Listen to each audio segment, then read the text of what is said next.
రంగారెడ్డి జిల్లా మహేశ్వరం మండలం మన్సాన్పల్లి గ్రామం నుంచి జంపింగ్ కాంగ్రెస్ పార్టీ యువ నాయకులతో పాటు దాదాపు 100 మంది సబితా ఇంద్రారెడ్డి సమక్షంలో బీఆర్ఎస్ పార్టీలో చేరిక. మన్సాన్పల్లి గ్రామంలో రాఘవేందర్ రెడ్డి భారీ ర్యాలీతో మాజీ మంత్రి సబితా ఇంద్రారెడ్డిని గ్రామంలో ఊరేగింపుతో పాటు మహిళలతో నృత్యాలతో ఘన స్వాగతం పలికిన యువ నాయకుడు రాఘవేందర్ రెడ్డి సబితా ఇంద్రారెడ్డి చేతుల మీదుగా బీఆర్ఎస్ కండువా కప్పుకున్నాడు. అనంతరం మాజీ మంత్రి మహేశ్వరం ఎమ్మెల్యే సబితా ఇంద్రారెడ్డి రాఘవేందర్ రెడ్డి మాట్లాడుతూ కాంగ్రెస్ ప్రభుత్వం పరిపాలనలో శూన్యం అన్నారు. 16 నెలలు గడుస్తున్నా పథకాలు పూర్తిగా అమలు కాలేదన్నారు. కాంగ్రెస్ పార్టీలో కార్యకర్తలకు చోటు లేదని బీఆర్ఎస్ పార్టీలో చేరుతున్నామన్నారు.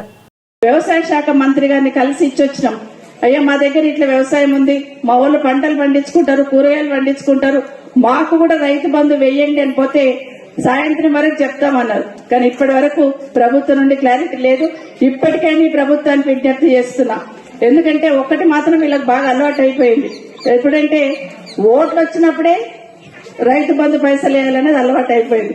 అప్పుడు పార్లమెంట్ ఎంపీ ఎలక్షన్స్ వచ్చినప్పుడు ఒక్కసారి రైతు బంధు వేస్తున్నారు. మళ్ళీ ఇప్పుడు సర్పంచ్ ఎలక్షన్ పెడతారంటే మళ్ళీ రైతు బంధు వేస్తున్నారు. అది కూడా వేస్తున్నారంటే మనోళ్ళకి అసలే మొత్తమే బంద్ చేసే ప్రయత్నం చేస్తున్నారు.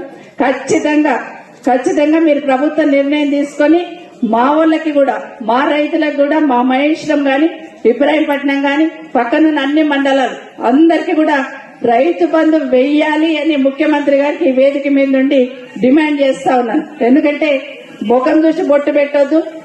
రైతు ఇక్కడున్న రింగ్ రోడ్ చుట్టుపక్కల ఉన్న రైతులందరూ బలిసినోళ్ళేం గారు, ఎవరో బయట భూములు కొనుక్కొని వ్యాపారాలు చేసుకున్న వాళ్ళు కోటీశ్వరులు అయిందేమో కానీ మాకు ఇక్కడున్న రైతన్నలందరూ వ్యవసాయం చేసుకుని కష్టపడి రోజంతా పనిచేసి వ్యవసాయం చేసుకుని ఈరోజు బ్రతుకు తీరుస్తున్నారు. కాబట్టి అందరు రైతులకు ఎట్లేస్తున్నారో మాకు అట్లా వేయాలనేది మీ ద్వారా డిమాండ్ చేస్తా ఉన్నాను.